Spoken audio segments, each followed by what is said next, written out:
Hello YouTube, yes I'm alive, yes I'm still playing FIFA.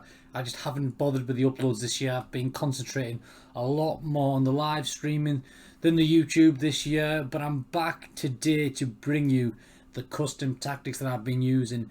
Throughout my streams I constantly get asked, what are your custom tactics, your command tactic, but it takes us to an old video. So I finally got round to filming a fresh up-to-date video of the latest FIFA 22 tactics that I am using. Without further ado, let's get straight into it then and look at these numbers.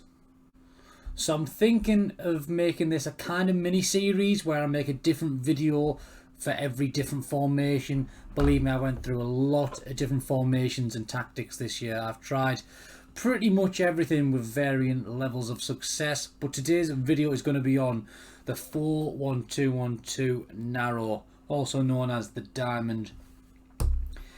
So let's take a look. Defensive style. Now, for every formation I use, always at 0-0, I will always be on balance. The pressure tactic should only be used when behind and later on in the game. Drop back, absolutely pointless. Unbalanced, if your opponent holds the ball for long enough, your team automatically drops in anyway. Balance the way forward has been for quite a few FIFAs now. The width, now this is quite important, I'd say. You want, especially in the diamonds, with how the formation is set out, you want everything as compact as possible. You want them nice and tight, not too much to the point where there's loads of space on the wings, but I found 35 is a pretty decent value to use for the width. Now depth, this is probably the most important part of custom tactics this year, and what you're going to find is a majority of pro and competitive players are using this number, and that number is 72. In fact, I use 71, but for some reason it's really caught on that a lot of people use 72. I think it's something to do with this. You see this on the right hand side here, where it's the text changes from, if you have it on 71 it says your backline will be high, if you have it on 70 it says your backline will stay in the middle. I don't know if it's a placebo effect, but I swear if you have it on 71 your team does press high. We all know how assisted the defending is in this game. We all know how easy it is to catch the strikers. Your best bet is to get your team right up the pitch, and even if your opponent gets a through ball on you, 9 times out of 10 your defender will catch them anyway. So 35-71 is what we do for the defense when we're using the narrow diamond. Attack, now build up play with a diamond. You've got two options here. For the first month or so of using this formation I did use fast build up, but EA brought in the patch, didn't they? They got rid of the driven pass. They didn't get rid of it, but they seriously nerfed its use, I guess. You remember when EA brought that patch out where they made driven passes get intercepted really easily, whereas earlier in the year majority of goals were getting scored with it, weren't they? They just weren't getting cut out. But sadly that patch came into play, which means for now I'm using balance, but fast build up can still work in my opinion. Chance creation, this is the same for every single formation that I use. There is only one option this year to use for chance creation, and it is direct passing.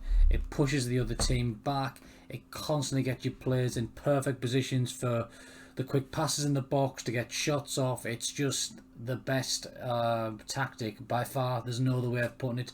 Slight double-edged sword in the fact that it does push your opponent's team back so much. You end up in some situations where it's almost like they've got their entire team in the box. But believe you me, get your tactics on direct passing this year. There is no other option to use. Attacking width with the diamond, for this one we just go default. For quite a while in the year I was using 30, so as well as keeping my defense really narrow, I wanted my attacks to be really narrow, but I almost found like it was a little bit too cramped in the final third, so I knocked it back to default, which is of course 50, and I just think it gives you a nice balance of both. Your strikers going a little bit wide sometimes, but also mainly staying in the middle because it is a pretty narrow formation.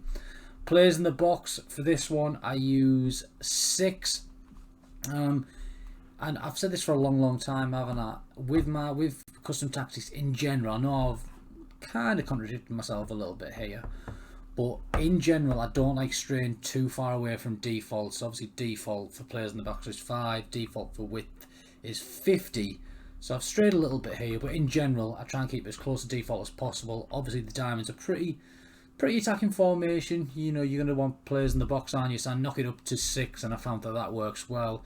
Had it on 7 for a while. Don't know, found 6 better. Corners, for every single formation, I'm using 1 on corners.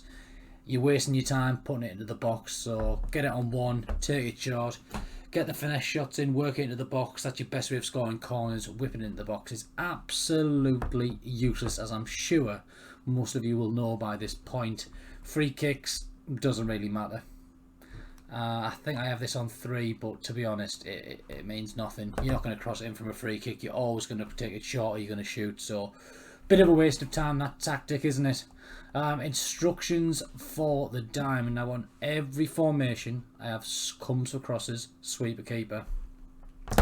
Again, I'm not sure. It might be a bit of a placebo effect. I find comes for crosses works. Sweeper, keeper, he only seems to come out when you press triangle. So, who knows what they really do.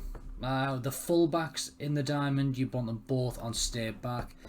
You get a lot of opportunities to attack with your fullbacks for this, but it's just best to leave it in situations when you press L1, trigger the runs yourself. You don't want them coming forward without you pressing L1 to trigger them to come forward, because you're just going to get counter-attacked. You've got enough going forward with these 3 and these 2. It's more than enough, but like I said, quite often I do trigger them to come forward with L1.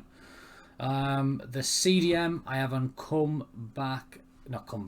stay back, cover centre.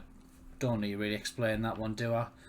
Right centre mid, balanced everything. Left centre mid, balanced everything. Now the cam, this is where it gets a little bit interesting. A lot of other years and a lot of other FIFAs, you would have the cam traditionally on stay forward to give you the quick counter attacks with the front 3.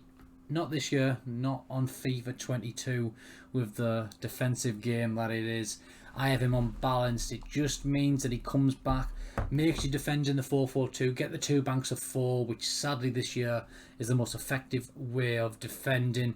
Obviously, if you're chasing a goal, you can have him on stay forward, you know, gamble a little bit, but believe me, it's best to have your cam on balance this year. At least it is in the diamond anyway. Strikers, just the usual. Getting behind on them both. No changes to the defensive support. One thing I would say is sometimes if I'm a goal or 2 up against someone good, what I will do is in game I will press down on the D-pad and then press come back on defense for one of the strikers. You know, the when you press the down arrow in game, and it gives you the options of like offside, trap, or a few other little bits and pieces. Yeah, just do that, and then one of them will start to drop in and just give you a little bit of extra defensive help. So that's it for today. I hope you found all that useful. As always, if you have any questions at all, leave them down in the comment section. I will try and get back to you. If you enjoyed the video, leave a like and subscribe. I should be back in the next couple of days covering a different formation, because I'm trying to get all these videos sorted before I fly away for my holiday in a few hours time. Hopefully see you in a couple of days.